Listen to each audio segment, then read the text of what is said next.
इसी तरह की स्थिति तिलहन के क्षेत्र में है। तिलहन हिंदुस्तान के शेत बाजार में इस समय सबसे ज्यादा विदेशी तेल बिक रहा है। आप सभी जानते हैं कि एक मलेशिया नाम का छोटा सा देश है, उस देश का एक तेल है जिसका नाम है पामोलिन तेल। वो पामोलिन तेल सबसे ज्यादा भारत के बाजार में है, सबसे ज्यादा। 1-2 टन नहीं, लाखों टन में है, करोड़ों टन में है पामोलिन तेल जो भारत के शेत बाजार में आ गया। अब पामोलिन तेल आके बिकने लगा। अब पामोलिन तेल का भाव भारत में आके पड़ता है 20 से 22 रुपए लीटर, और शेतकरी समाज जो उत्पन्न करके तेल देता है वो है 40 रुपए लीटर। अब भारत का शेतकरी सरसों का तेल करे 40 रुपए लीटर, नारियल का तेल करे 60 रुपए लीटर, तिलहन का तेल पैदा करे 90 रुपए लीटर। तो भारत में 40, 60 और 90 रुपए लीटर के आसपास तेल का भाव है, और विदेशी पाम तेल मिलता है 20 से 22 रुपए लीटर। तो सारे भारतवासी जो तेल बनाने वाले उद्योगपति हैं वो सब पामोलिन तेल धड़ल्ले से लाखों लाखों टन में इंपोर्ट कर रहे हैं, और उस पामोलिन तेल को भेड़सेड़ करके मिलावट करके आपको बेच रहे हैं। आप बाजार से डिब्बाबंद जितना भी तेल लाके खाते हैं वो सब पाम तेल है। और आपको सुनकर हैरानी होगी, 4-5 साल पहले तक इस देश में ऐसा कानून था कि पाम तेल किसी भी दूसरे तेल में मिला के नहीं बेचा जा सकता। गेट करार और WTO के दबाव में अब कानून ऐसा है कि पाम तेल किसी भी तेल में मिला के बेचा जा सकता है। अब पाम तेल आ गया, वो वेजिटेबल ऑयल के साथ मिला के बेचा जा रहा है। आप बाजार से तेल खरीद के लाते हैं, किसी भी नाम का तेल खरीदो, रिफाइंड तेल के नाम से और डबल रिफाइंड तेल के नाम से बाजार में जितना भी तेल मिल रहा है वो सब पामोलिन तेल है। अब पामोलिन तेल हम खा रहे हैं, शेतकरी समाज खा रहा है। क्यों?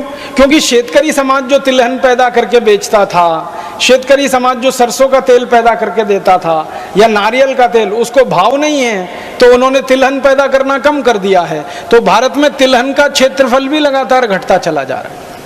दालें पैदा करना कम कर दिया, तिलहन पैदा करना कम कर दिया, तेल का उत्पन्न इस देश में कम हो गया, तो विदेशों से पाम तेल आकर बिकने लगा। अब वो पाम तेल के 2 दुष्परिणाम हैं। एक तो जो शेतकरी नारियल करते थे, जो शेतकरी तिल पैदा करते थे, जो शेतकरी सरसों पैदा करते थे, उनको नुकसान। दूसरा नुकसान देश के खाने वाले लोगों को, जो पाम तेल खाएगा, मैं आपको स्टाम्प पेपर पे लिख के देता हूं, तुरंत हार्ट अटैक से मर जाएगा। क्योंकि पाम तेल के बारे में सारी दुनिया के जो रिसर्च हुए हैं वो ये बताते हैं, और ये डॉक्टर चौधरी के लिए मैं कहता हूं कि पाम तेल में सबसे ज्यादा ट्रांस फैट्स हैं, सबसे ज्यादा। और ट्रांस फैट्स वो फैट्स हैं जो कभी भी बॉडी में डिसॉल्व नहीं होते, किसी भी टेम्परेचर पर डिसॉल्व नहीं होते। और ट्रांस फैट्स जब बॉडी में डिसॉल्व नहीं होते तो वो फैट बढ़ता जाता है, बढ़ता जाता है, बढ़ता जाता है। और आपने सुना होगा कि जब फैट जरूरत से ज्यादा बढ़ जाता है तभी हृदयघात आता है और आदमी मर जाता है। जब फैट जरूरत से ज्यादा बढ़ जाता है तभी ब्रेन हेमरेज होता है और आदमी पैरालिसिस का शिकार हो जाता है। जब ट्रांस फैट्स बहुत बढ़ जाते हैं शरीर में, तभी शरीर में ऐसे भयंकर दुष्परिणाम होते हैं। डायबिटीज बढ़ती है, हाइपरटेंशन बढ़ता है जिसको BP आप कहते हैं, हार्ट अटैक आता है, ब्रेन हेमरेज हो जाता है। ऐसे खतरनाक रोग जिनमें शरीर का हमेशा के लिए भयंकर दुष्परिणाम हो जाए या हमारे शरीर का भयंकर नुकसान हो जाए, ऐसे रोग भी सारे के सारे पाम तेल के दुष्परिणाम ही हैं। पाम तेल दुनिया में कोई नहीं खाता भारत को छोड़कर। मलेशिया जिस देश से पाम तेल भारत में आता है WTO करार के बाद, वो मलेशिया खुद पाम तेल नहीं खाता।